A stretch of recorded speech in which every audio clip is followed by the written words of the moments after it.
Hello, testing, testing. Hello, hello, hello. Hello. I think you probably can see yourself now on the stream. Hello, guys. Hello, Giacomo. Giacomo is the artist for Tadpole Tales. He's the animator. Um, So, also, and hello, Watermelon and Skyrift Studios. Poggers. Okay, let's see. We're I haven't hearing done. a Sorry? we're hearing a feedback loop. I yeah. think. Yeah, you should mute that so you don't overhear it. Is it in your? Have you? Do you have the stream open? Maybe. Yeah. Sorry about that. No, it's cool. Okay. Hello, Lawrence. Welcome. I haven't done a Chatterbox in so long. Glad you guys are here. Let's see. I can also hear myself because I've left it on as well, apparently. So don't worry. Yeah. Maybe. Yeah. I've got the plan next to me as well. So yeah. Okay, well, hi everyone. My name is Andrew, and welcome to Game Devs Chatterbox, a small series where I talk with some really amazing and talented game devs out there to find out more about what it takes to become a better game developer, as well as find out their personal stories and struggles. Today, that direction, yeah. Today we have two special guests, Tim and Aaron. They are the makers of Bamerang, a charming local boomerang fighting game set in a colorful, outlandish world. They're based in Switzerland and they have funded their own studio called Studio Lululu. How's it going, Tim and Aaron? Are we ready? Yeah. Yeah. Hi, everyone. Hi. So tell us a bit about your personal life and how you got started in game development. Sure. Yeah, my name is Tim. Like Andrew said, thank you for inviting us, first of course. all. It's a pleasure to be here and to talk about, game dev with you. For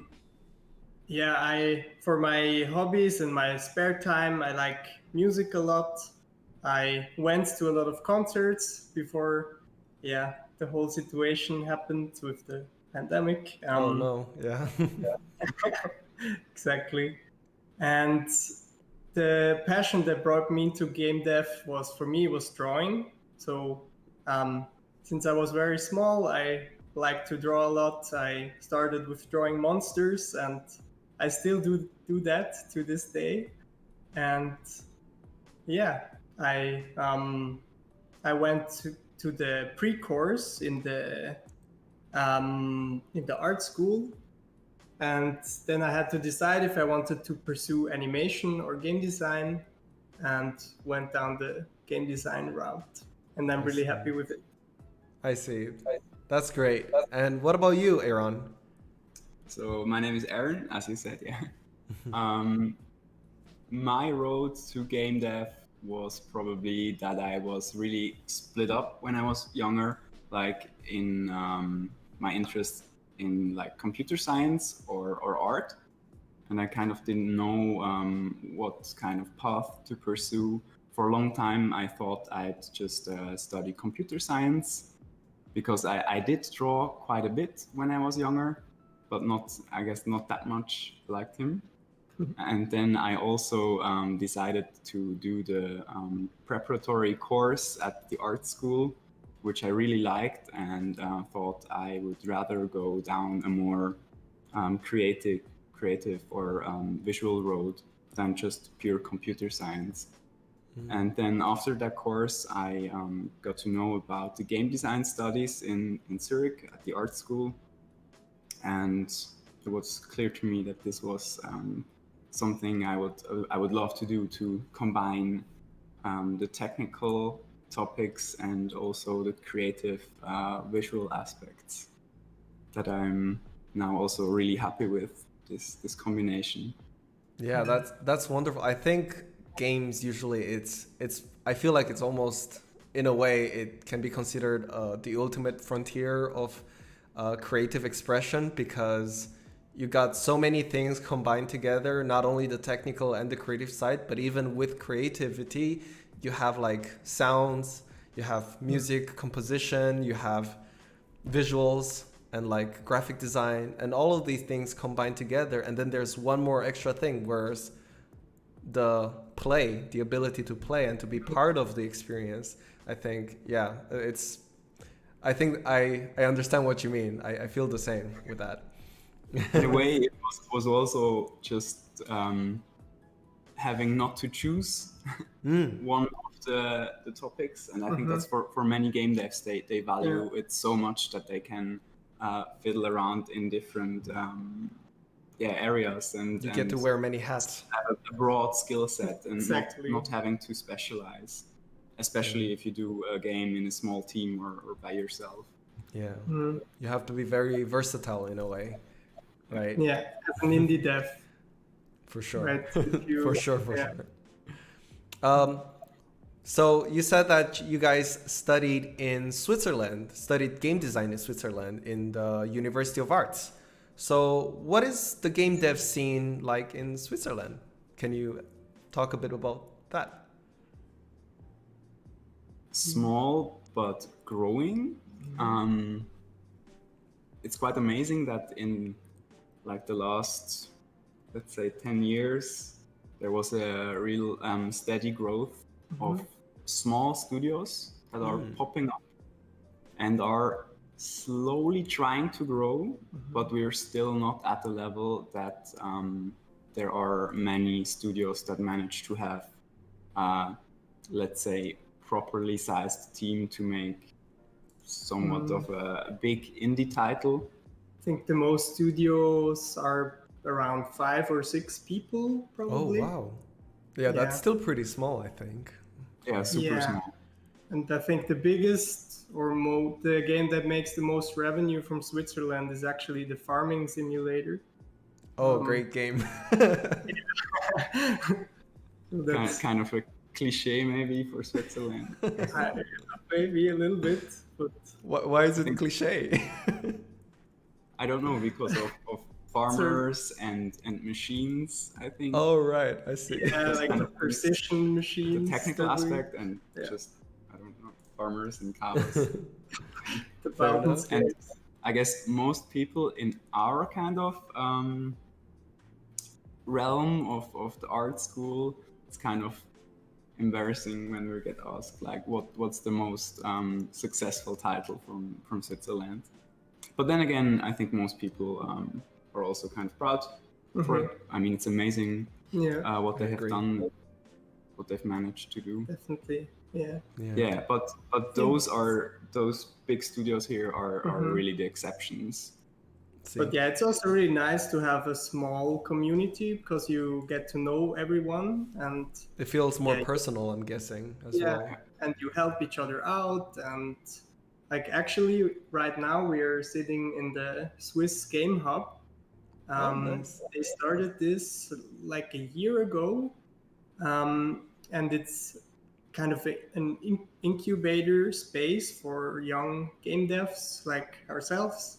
And they have some mentorship programs where you can get a workspace for free. Oh, wow. Yeah, it's like really cool. That's really cool. Inspired by things like the Dutch Game Garden. And founded by a couple of studios that always thought, it would be nice to kind of pass along their knowledge to even smaller or upcoming That's really teams, kind. to just help more people get into some level that they maybe can sustain themselves like they can right now. To make like the start a little bit easier. I see. Well, you guys are a studio, right? A studio Lululu. Where did the name come from? What does Lululu mean? Is there a story behind it? Totally, yes. Yeah. So what's the story? Actually, we're right now we're in the discussions of what should be next to Lululu. So we haven't really decided that. We're juggling around. For now, we always had Lululu Entertainment, and now we're thinking about Lululu Games, Lululu Play. We have some variations of it. So we haven't really decided that yet. But the story behind it is that the running animations of the character in Bamerang, if you don't have a boomerang picked up, like the character runs like this, like with wailing arms. And yeah, the players, when they saw that, a lot of them made like a sound. Oh, And that like, yeah, Yeah. it's very that grew originated. into it. I think it's a very charming name. And when we were forced to come up with a team name for like when we applied for awards and stuff, yeah, that was just what came in mind. That we like this Lulu expression that the players did, and we tried to make something out of it. Yeah, and it has a playfulness to it that we really like, that we want to represent our games with. So, yeah. I think it really speaks out to your games. I mean, the name actually basically came from the games you made because it's what the players sound. So I think it's only natural to call it like that. I think that's a wonderful story. Yeah, very cool. Very cool. So when working on your games or improving yourselves, is there someone whom you look up to, and who would that person be? So I had a hard time to think about that, or I had a hard time to like narrow it down, because I follow so many cool artists that inspire me every day. And I think, like, for now, I'm really into 3D art. Like, one guy I really like is Kobe Soft. Kobe And Soft. he's, yeah, I don't know if you No, I know him, don't. but he's working on a kind of game mixture, like graphic novel narrative thing, but it's really with unique 3D graphics, and yeah, I That's really very like cool. his style. I think it's very unique. And what about you? And for Aaron? me, it was also hard to kind of narrow down because there are a lot of game devs that I follow on various platforms that are so inspiring for everyday game dev stuff, and also a valuable resource to kind of get to know from their kind of learnings. And I guess for me, another thing or people that I really look up to are various artists that work with the games medium, but in a very artsy way. And I guess one person that really comes to mind is a guy by the username of Theotrian. I guess a US-based artist that does interactive installations, lately VR performances. Oh, And cool. I really dig these kind of creative, just playful approaches, Playfulness. where you use the same kind of medium, but not necessarily in a game. I see. So like something with a very strong art direction in a way, like Yeah. game mediums, but with a very strong accent on art And where, direction. with a focus on maybe just the playfulness on things, and not necessarily in addition to set kind of rules to win a game that's maybe needed for most games. I see. Yeah, that's cool. So since you guys have been in the industry for longer than me, and I'm guessing you also worked on not just on like Bamerang is probably one of your projects, and you probably worked on other projects as well. So what is the biggest mistake you have ever made that taught you a very important lesson? Here's the thing, Bamerang, as we see it, is kind of our first project. It was actually the very, very first project we had to do in our studies. It was the first 3 weeks in a module. And those first 3 weeks I think we were just super creative because we didn't have any high expectations. And we were ourselves surprised what we came up with in 3 weeks. And then the project just went along besides our studies, where we did other projects, but mostly 2 to 3 months, little things. And it was just now, since kind of a year, that we picked up Bamerang again as And our decided to make it a thing. and make it a finish thing it. to finish it and release it. I see. Fair enough. But what is So, the... yeah. Yeah. Go for it. Good question. I think we had a hard time with this question because we couldn't really think of like a really big mistake that happened during the development. I think one thing that is always a topic is time management.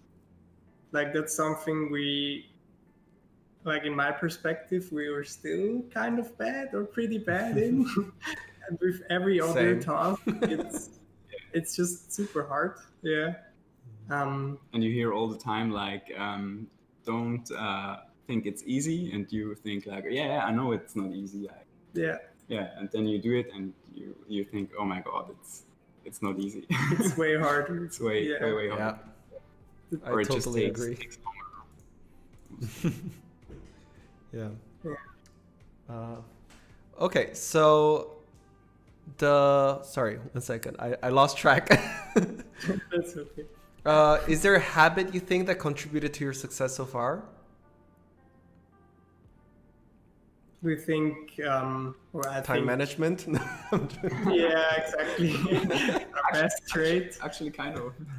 I mean, no. I think what kind of or like the problem with the time and management, I think how we handle it kind of speaks for us, that we are still working on it and just have the goal to really finish the project.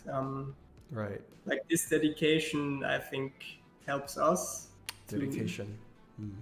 Yeah, but it's not easy all the time, I have to say. It's like it's a little bit an up and down for me personally, because you just have to do a lot of work that is not fit to that passion, probably. Like for me, like I can't do animations, for example, all day. So there's a lot of PR stuff we still have to do and to learn, and like the time management, time plans, a lot of organizational things.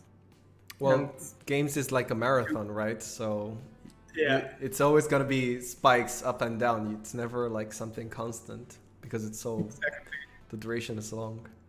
Yeah, I see. Yeah, and that we're still like doing it and having a lot of fun doing it is But also we try to keep like a balance. We're not working crazy hours on our days that we do work on Bamerang.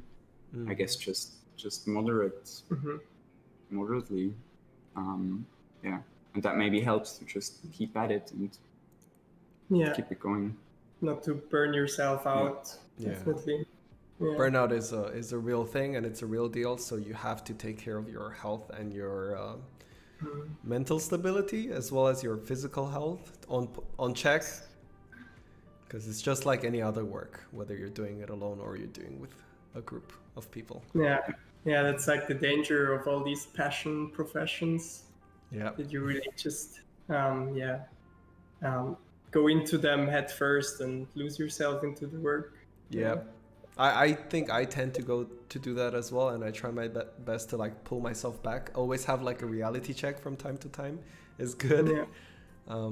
So I believe Bamerang, it's getting closer and closer to the release date as well. Like there's a release date, right? Is there not? Not yet, actually. There's not. It hasn't been revealed. But you guys do have a Steam page, and I wanted to know, what is your experience so far, putting everything out there, setting things up? What was your experience? It involved, I mean, firstly, as it is our first game and the first thing we put on Steam, a lot of just getting to know the platform and reading documentation and asking for friends here that have done it before. So that was kind of a struggle at first. and the backend was okay to work with. I guess a lot of people rant about it. Okay is good. Okay is good. Okay, but in generally, now we think we got the hang of it, and it does what it should do. And the experience so far, at first a little bit underwhelming in terms of like performance, but with a lot of tips from our mentors in here, like how to set it up with the tags and stuff, and what events to participate on. I guess we're kind of happy with it, how it works right now. Yeah, I think we have more than when we first started. Like with collecting all the wish lists, for example, that is like the most important thing. Prior to release, and it's going okay-ish. Yeah, but it's hard work. Yeah. I think, yeah, it definitely is. But I think it's also very fortunate for you guys to like be surrounded in this very personal group, to have people to help you out, dealing with, especially I'm guessing, with the technical things as well, probably the legal things as well, because I haven't had that yet. So I'm also slowly going through these stages and trying to understand, the platform and everything else. Yeah. Is there a project you regret you haven't finished? So many, I guess. The list is endless long, but it's not projects that we have given up on. It's just projects that we still want to do. Yeah. So I see. I mean, our whole studies was beginning projects. Yeah, it's like making the fun part of the thing and then stopping. Yeah. I see. Yeah. That's good. I mean, it's good to always just, keep your doors open. It's like cards trade. If you ever lost, you can always go back and take inspiration or adapt and improve, I guess. Yeah. Right? Speaking of doors open, should we quickly speak of maybe one project that we started? Yeah, please do. I would love to hear. One thing that I really love to finish was my bachelor's project, where I tried to make a game or playful experience with an actual door. Oh my god! To a microcontroller, and using projectors, you could see visual representations of rooms on either side of the door that was standing in the room, and players could explore these chains of rooms by going back and forth, and they could have some small interactions with objects that were in the rooms and could let them pass through or keep them locked out. I see. Yeah, that sounds pretty cool. It sounds very much like a not necessarily story-driven game, but it's like a lot of just walking and it's more exploration game, right? It's but it was very linear. Yeah. It was linear. I see. Yeah. I see. That for me was mostly just a first test and maybe proof of concept. Yeah. Proof of concept, right? I'd still love to see what could be done with this setup. I see. Well, on a brighter note, what is the best piece of advice you have ever received from someone? I think in our studies, they always told us to keep it simple and condensed. So make a really tight set of rules and work with those. I think that's really, that's a good way to start. Because so don't start big, basically. Sorry? Don't start big. Don't make an MMORPG game. Yeah, exactly. But you have all these games that you love, and they're usually just huge and made by hundreds of people, and then you sit down and you're like, I'm gonna do the same. But I guess it's really hard to make a small thing and to imagine a small thing. But I guess it's worth it to put in the time to try to keep it small. Yeah, for sure. For what are you guys most grateful? I think, as you've mentioned, we're super grateful for the community like around here with all these people that put up the Swiss Game Hub and give us and other mentees these opportunities in here. With all this advice that we've otherwise would just miss out on, or just would have to research it ourselves, which would use up so much time. Yeah. I think that's really awesome. Yeah, and it's also like the steps we did so far and how it went for us so far is really, I think it's really nice. And yeah, we'll see how or where it goes. I see. That's great. So now this question is more for people who are just starting out. If you had to start from zero again, what would you do step by step on becoming a great game developer?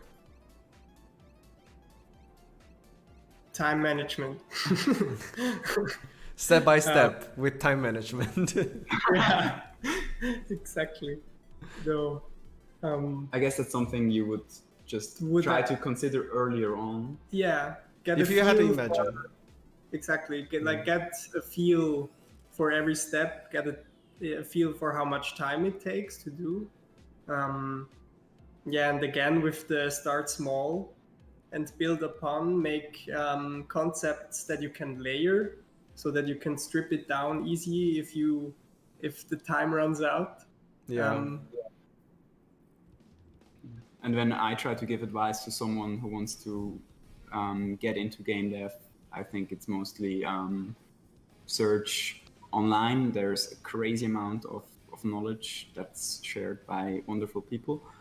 And also just join game jams. There are so many game jams around. And even if you have no idea about games yet, I think most teams are welcome to include you, and you probably already have some great ideas that you can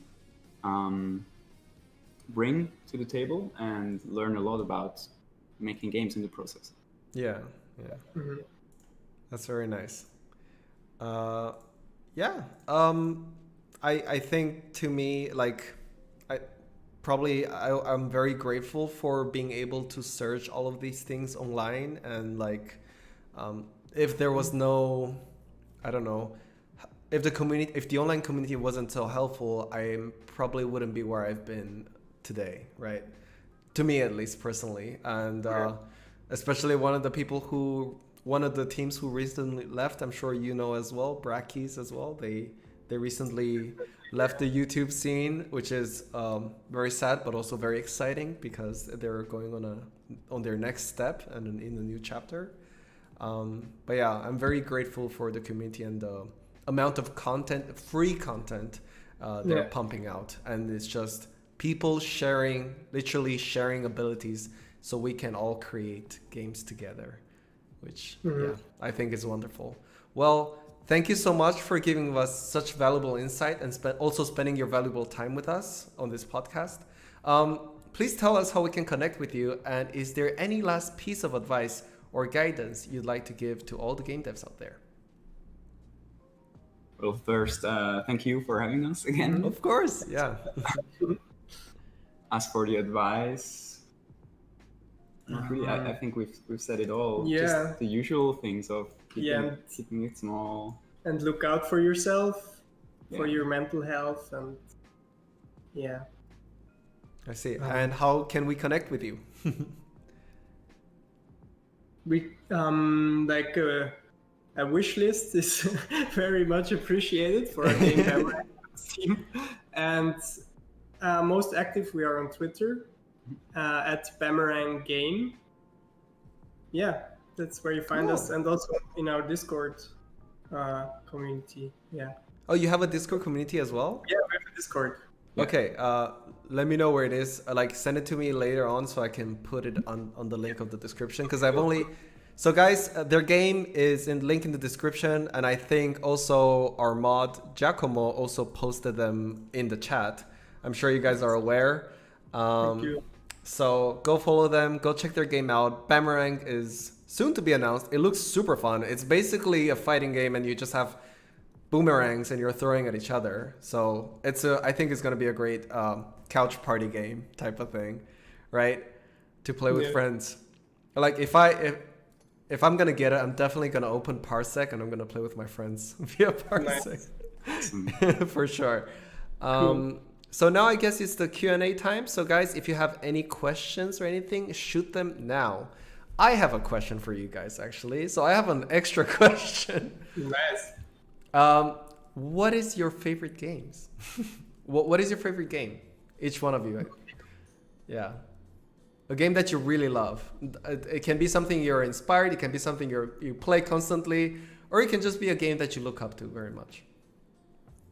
For me, Inside is a huge influence. Oh, Just like in the sense of polish and atmosphere that Play that did with that experience.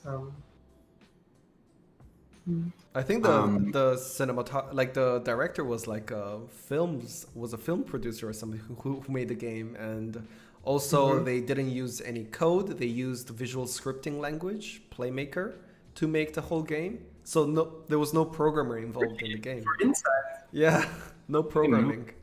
Yeah, crazy. And they developed like a whole render pipeline, I think, or like yeah, the that process. probably too. It's really, there's It's an mind-blowing. interesting Yeah. CDG talk about it. Yeah, it's really. Yeah, I'm excited for the next project. Yeah. They teased it like it should be an open world game. Whoa. I'm really excited to see how they will pack that atmosphere into an open world. Nice. And what about you, Aaron? I guess my favorite game would be Mountain Blade. Mountain know it? Blade. Yeah, I know it. I was just, when I first saw it years ago, I was just really intrigued by the gesture-like input system, like the way you don't just spam click to make your sword attacks, but you use these gestures that I really liked, and still to this day would love to make a game maybe that has similar inputs. That's really cool. Fair enough. What is your favorite game? Me? Oh no. If I want to think about now, it's a game probably very iconic to the game. Like it's probably what I read a book about it, and I also played it. But I read a book about it, and it made me. It motivated me. When I read it, I was like, I want to be able to do so. I want to one day be able to do something like this. And that game is Journey by that game company, which for obvious reasons. It's a wonderful game for the sole purpose of how simple it is, but also the simplicity adds a layer of complexity to the game, as well as the way it delivers the story without single words. I think it's just wonderful because it's just purely based on the play, right? It's speaking with play. And I love that. Sam Connor asked, did you consider adding online multiplayer to your game? Is making a local multiplayer game and writing netcode seems daunting? To me, yes, but sorry, it's your. You have to answer. Well, same to us as well. I mean, of course, we considered online very early on, but the answer was very clear that it's our first game and it's probably not worth the struggle for a first game. Remember, keep it small. Yeah. But then when we pitched the game to publishers for a while, of course, the topic came up quite a lot that the game would not really be marketable without an online mode, and that we should maybe consider it, or at least think about a single player mode. And that was kind of our idea at the time, to maybe add a single player version where you... The boss, the hands, aren't those... I thought there would be a boss. Maybe the hands, or we had the concept. We have so many ideas. Yeah. So cool. Like you guys said. Oh, sorry. Go on. Yeah, but in the end, we didn't find funding for this like really big idea. So we cut it out again and are doing it without online and without single player. But maybe one day we will come back and visit it again. But for Bamerang now, 2. Exactly. Yeah. Yeah, I mean, like you said before, with like designing based on layers, because for example, right now it's gonna be a perfect couch party local multiplayer game, but because of its mechanics and its simplicity, you guys can add so many more layers later on if you so do wish to. And I think that's the beauty of this way of designing games, right? To be able to always extend. Giacomo asked, what were the main sources of inspiration for Bamerang's art style? It's so unique. Thanks. So actually we had the task to, it was a task from the university, and we had the task to combine two Atari games or take inspiration from there. And I think that's where the pixel art kind of was inspired from. And yeah, I wanted to use a color palette that is a bit extraordinary. And yeah, came up with this bright palette. I really like the palettes. I think, yeah, it's a very charming world. At first, I thought about a bit of Rick and Morty for some reason because of the alternate galaxy world with the hands, and I really like the hands. I've put the two hands on the bottom of your screen if you saw. I can see it over there. Yeah. It's like coming out of my body. Yeah. Yeah, I think those are great. And the characters as well with a mask. I don't know if it's a mask or if it's a head thing, but it has the tiny little ears or horns, right? Yeah. Yeah. I like them a lot. I'm looking very forward to the game. Let's see. Are there any more questions? If there aren't, I think we can call it off. But yeah, let's see. Yeah, I think that's kind of it. If you guys are also if you guys also want to say anything, or, but I think we kind of covered everything. Yeah, I mean, thanks again. Yeah. Thanks. No, of course. Thank you, Tim. And thank you, Aaron, again for giving us such valuable insights and advice. I hope that this Chatterbox session brought you inspiration and knowledge, and which will enable you to go forward with your career. And that's all for this week's Chatterbox, Game Dev's Chatterbox. And thank you guys again for watching. And yeah, see you guys next time. Let's see. Bye. See you.